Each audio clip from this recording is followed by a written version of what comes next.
Quack quack, where your lays at?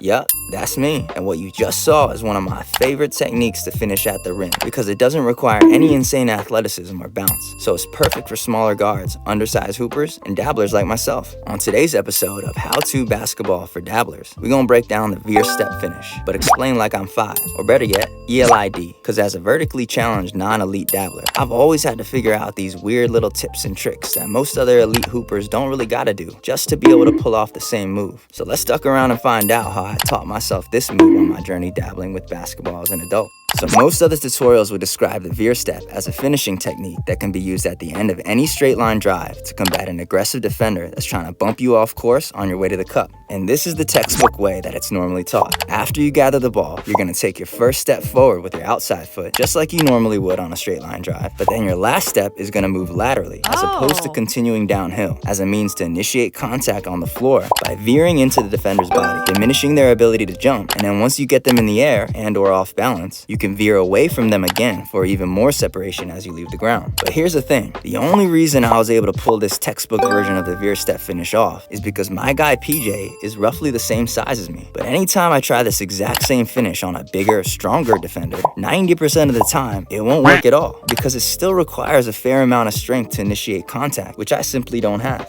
Even though I ain't able to pull off the textbook version of this move at will on any defender, I still found a lot of success finishing at the rim against taller players by simply analyzing and honing in on the key biomechanics that makes the Veer step finish so effective. The same way I would analyze different financial models on Wall Street to see which levers would yield the highest ROI or cost savings. So without further ado, allow me to break down the 3 key elements that I believe you should focus on in order to significantly improve your finishing against bigger, stronger, taller defenders. So it goes without saying, if you're able to do the textbook version of this move, which I broke down at the beginning of this video, then you should, because it will always be the most effective. However, what I've discovered is that you can get the same level of effectiveness, if not more, without having to do the textbook version by simply manipulating 3 key tendencies and mechanics of your standard straight line drive. And those 3 elements are body control, change of pace, and footwork. And the easiest way to explain this is by comparing those tendencies between a Veer finish and a standard finish. So we'll start with the easiest and most glaring tendency first,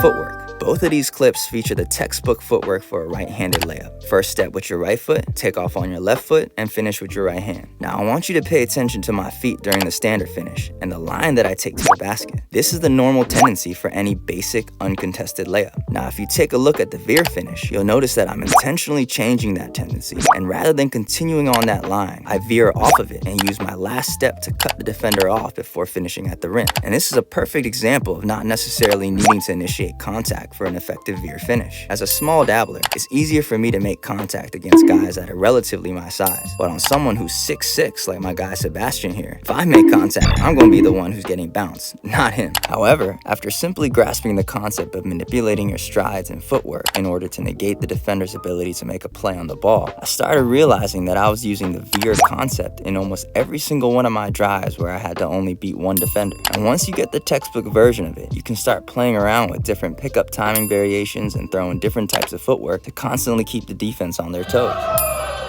Here's a non-textbook example of me veering into the defender during my pickup as I take a very lateral first step to cut my defender off before taking off on 2 feet. Can't believe I smoked that one, but remember, a make or a miss isn't a good indicator of whether or not the move was effective. By veering into the defender earlier, I was able to completely eat up the space between us, negating his ability to contest in the air, which is the sole purpose of this first element. Here's another wonky example of me veering into the defender early, but this time to create a bit of contact, knowing full well I was going to get tossed around like a ragdoll. But because I veered into him before gathering the ball, I still had 2 steps at my disposal and successfully prevented my defender from being able to see me at the rim. So it just goes to show that the Veer finish is still very effective even if you don't initiate the contact. That being said, the more contact you can make, the more effective the move's gonna be. The second element is change of pace as it relates to your last 2 strides. The tendency on a standard drive is for both of your strides to have roughly the same tempo, and that's a tendency that most great defenders key into in order to get a lot of blocks. If they figure out your tempo, it's easier for them to time when they should jump in order to contest, which is why your ability to change the tempo of your strides is such a useful skill for finishing, because it throws off the defender's ability to time their jump. So for the Veer finish, you want to slow down on that last step to bait the defender into starting their jump before you've even left the ground. And this part part is a lot easier if you're able to initiate that contact first, because most of the time that bump will force the defender off the ground. However, let's take a look back at the example where I didn't create contact, and let's compare the change of pace. It's super slight, but it just goes to show that even a super small change of pace can buy you just enough room to avoid a block. On my standard finish, my typical tendency would already have me in the air, but on the Veer finish, you can see that my left foot is still in contact with the ground for just a hair longer, which is all it really took for me to get this off on a 6'6" defender. Last but not least, the third tendency is body control. Take a look at the angle of my body on both of these clips as I take my first stride. Notice anything different? It's a natural tendency to rise up when taking your last 2 steps before a layup off the dribble. But even though the direction of the first step in both of these clips is the same, the angle in which my body moves is the final piece of the puzzle. On the standard finish, you can see that my weight is distributed fairly evenly under my shoulders, and my body angle is relatively square. But on the Veer finish, although my first step was with my right foot, my body is leaning hard to the left with my right foot not square underneath my shoulder. This angle and positioning of the body will make it much easier to veer into your defender with speed and power, and is even more important if you do decide to create contact, as this is an ideal athletic stance to create leverage and power through angles. And like everybody says, basketball is indeed a game of angles. So I hope you enjoyed this breakdown as much as I loved making it. And if you did, don't forget to subscribe, smash that like button, and please let me know what you think in the comments.